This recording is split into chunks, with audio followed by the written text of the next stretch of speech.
rimtiems trekeriams filmas apie tai, kaip ateiti į Maču Pikčių.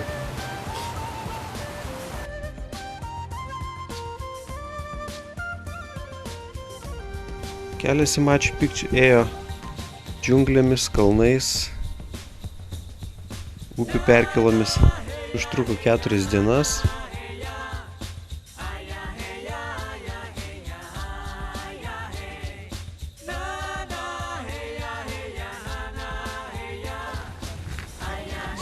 Šis filmas yra apie tai, kaip Skaistė ir Asius savarankiškai pasileido į nuotykių kupiną kelionę.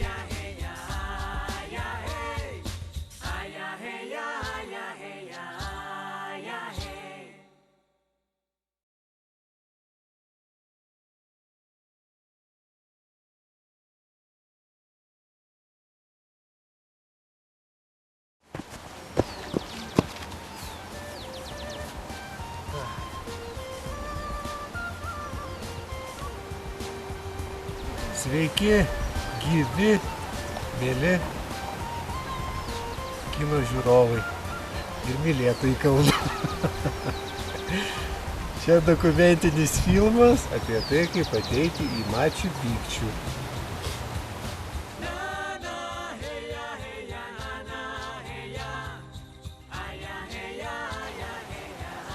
Nors labai džiaugiamės ištrūkę iš miesto civilizacijos, diena pareikalavo labai daug jėgų. Padarėme vieną didelę klaidą. Dėl aukščio daug gėrėme, bet beveik nieko nevalgėme. 26 kilometrai iki Soraipampo. Užtrukome 7 valandas. Atėjome jau sutemus, kempingai lyg Jonvabalį švietė turistų ir gidų ciklopai.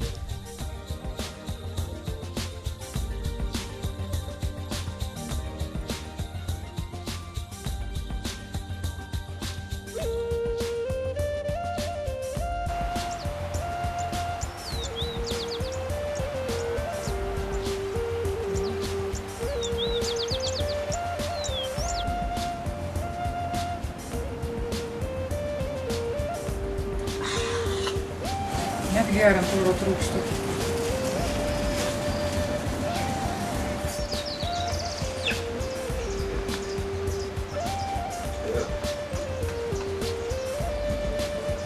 Mūsų kaimynai turistai kėlėsi 5 valandą ryto.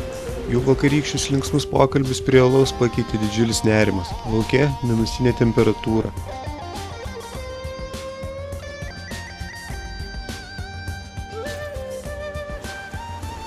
Šią dieną pradėjome ugdyti naują įprotį. Privalomas maistas kiekvieną žygio valandą.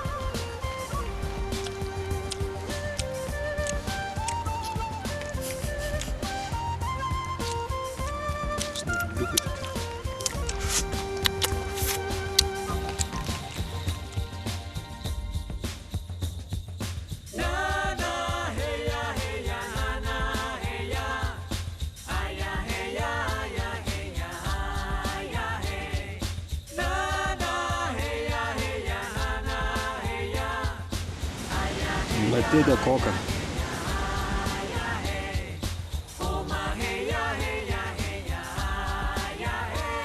Va, čia turiu bananą tokį labai gerą. Prisiminimas iš vaikystės. Ten, kur pardavinėdavo tokius džiovintus maišeliuose. Tai ten ne tie dideli sudžiovinti, o va tokie mažučiai būdavo. Ir jie šiek tiek kitokio skonio. Radom čia nusipirkti. Kilogramas atrodo kiek ten, 3,5 colio kainuoja. Gal dar mažiau? O gal dar mažiau.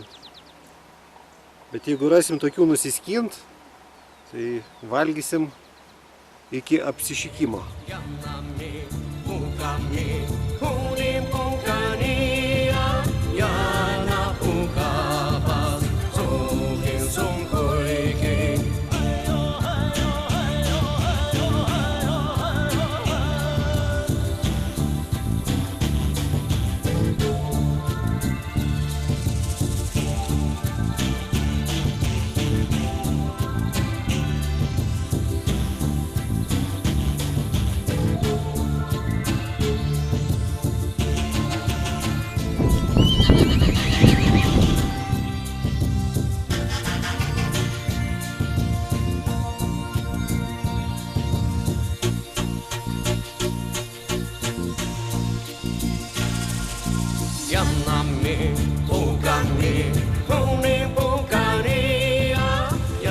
palapinė iš vidaus. Po antros dienos. O čia kojinės kvapas iš vidaus. Negazdink žiūrovų. Pati išsigandusi. Žiūrėk, kaip lypia kojas. Atrodo kaip kokio musė pritaškyta.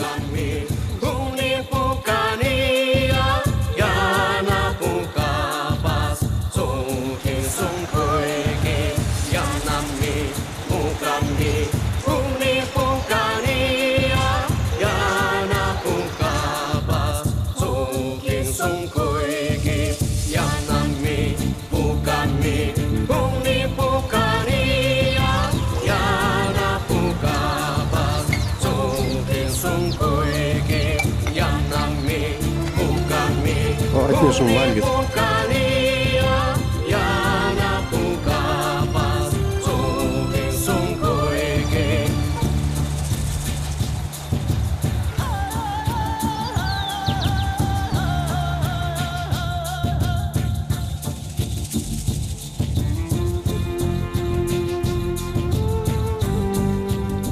Iki Laplajo kaimelio buvo du keliai. Civilizacija nenumaldomai veržėsi į sunkiausiai pasiekiamas Andų gyvenvietės. Pasirodo, šalia Kolkapampa eina nesenai padarytas kelias, kurie važinėja antžeminis transportas. Kitas kelias tai senasis džiunglių takas kitoje Sraunios upės pusėje. Jį radome ne iš karto. Diena buvo lengvesnė ne tik dėl geros aklimatizacijos, bet ir dėl to, kad treki nebuvo perėjų.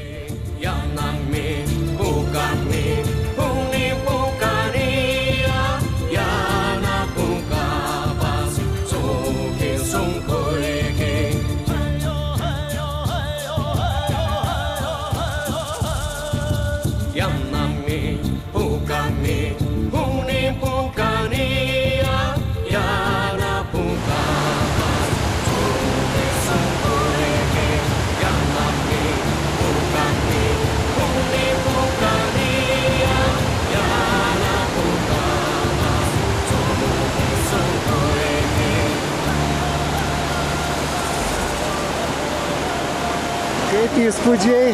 Ui, ne, reikia dirbti.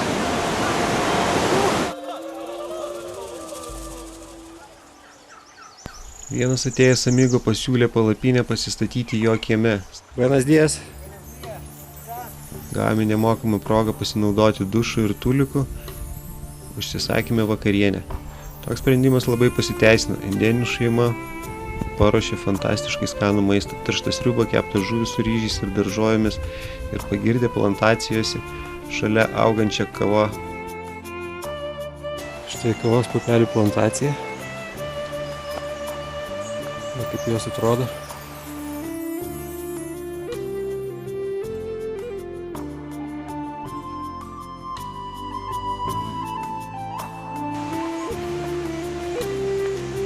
Išdžiovinę palapinę iš ryto ir susipakavę daiktus išėjome į migloje paskendusi taką.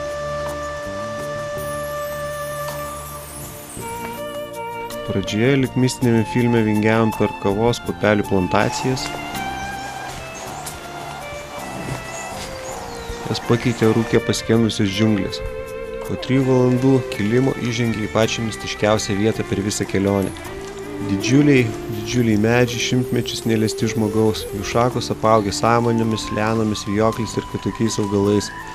Pro tos augalus neprasiskverbė šviesa, todėl aplinkui 100% drėgmė. Atsidūrėme tarsi žiedų valdovo pasakoje. Tokių potyrių neįmanoma perteikti žodžiais.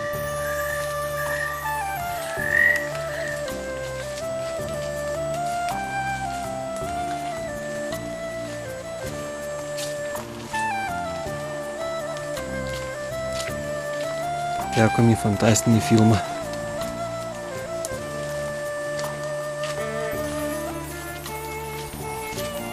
Debesis netrukus po lietaus pradėjo sklaidytis ir netikėtai prieš akis atsivėrė net keli džiunglėse ir roke pasikendę slėniai. Wow. Vieną išraiškingą kalną greitai pažinau, tai Vaina Pikčių. O šalia galima įžiūrėti ir pačių Maču Pikčių komplekso statinius ir terasas. Pusė, visas miestas tai į kitą pusę, daugiau ten štai auga avokadai, bananiukai, kaip žiedlapiai.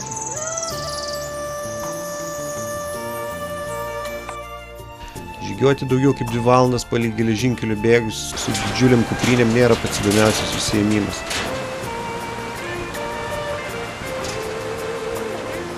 Toks tipinis vaizdas nuo hidroelektrikos iki Agos Kalientės. 8 km maždaug 2,5 valandos kelio. Čia tik upės dar nesigirdi. Likus pusvalandžiui prasidėjo liūtis. Kai atsibeldėme į miestelį, pavargę ir šlapi kaip lęšiukai, buvo jau viskas dzin. Nakvoti apsistojome pirmame pasitaikiusime hostelyje.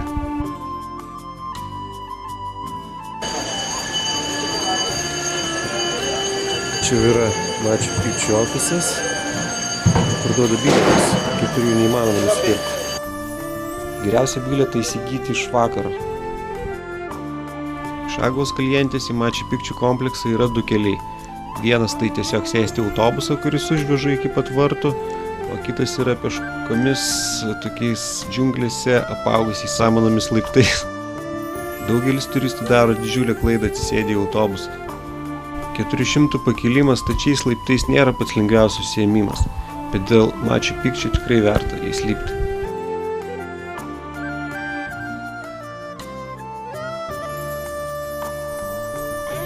Jeigu esate gerai fiziškai pasiruošę, tai gali užimti 40 minučių.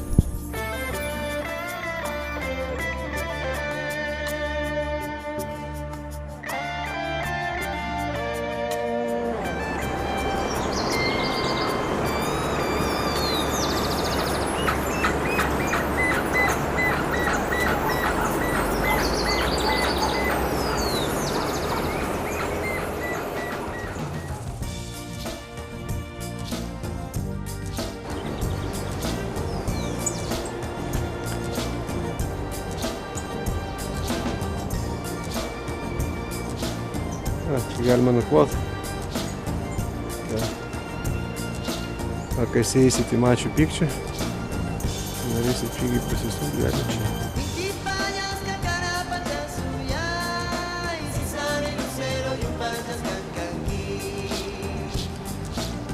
Jau eina Picchu kalnus, lausim informacijos centre bilietus pirkdami. Sakė, kad gegužės mėnesį vietų nebėra. Čia esam Intibubu.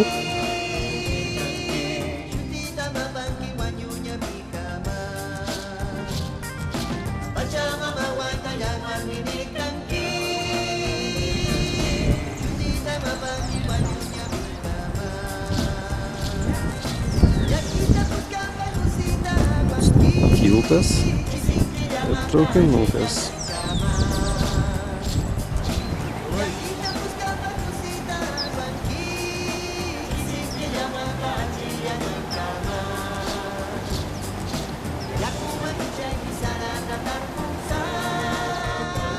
Sustojom. Labai gera. Visą kompleksą. Šiltai matosi. Daugiausiai žmonių.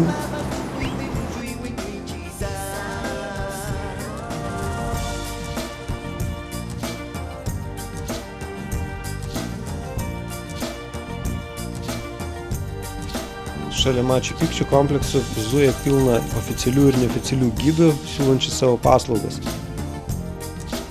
Galima tiesiog prisijungti kokios nors didelės grupės, sekioti iš paskos ir klausyti, ką šneka gidas.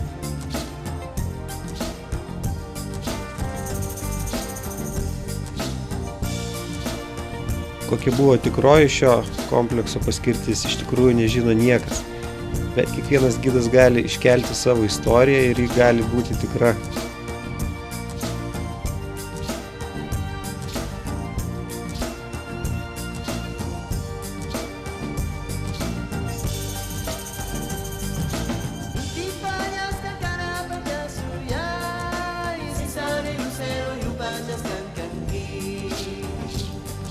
Vidury dienos saulė taip įkaitina, kad dažnas turistas stengiasi išnešti sveiką kailį. Vandens vietoje neįmanoma gauti, galima tik tai nusipirkti prie vartų, kuris kainuoja beprotiškai daug.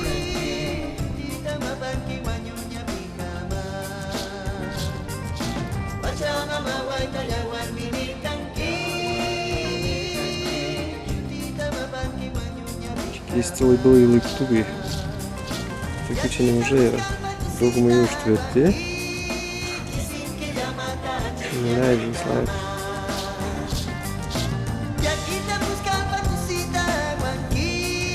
Kai kurie ruinai išlaikė savo ankstesnę formą, nepakitę.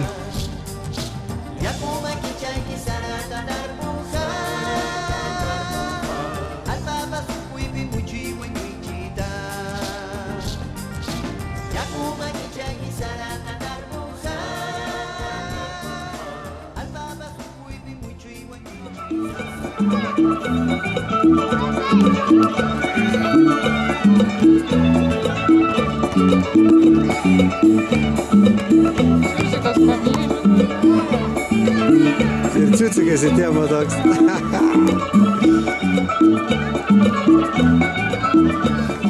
Kelionę baigėme Santa Terezoje. Tai vieta, kur dauguma higienos ieškančių turistų atvyksta ir iš ten pradeda. Mums tai buvo paskutinė stotelė, kurie išvydome visą įdomų renginį. Santa Terezos bendruomenė visą dieną linksminosi. Vakare įnešus į bažnyčią kryžius prasidėjo tikra šventė. Baigėsi. Žmonės dar nenori skirstytis. Ne, tai su gitara jau stovi bičias.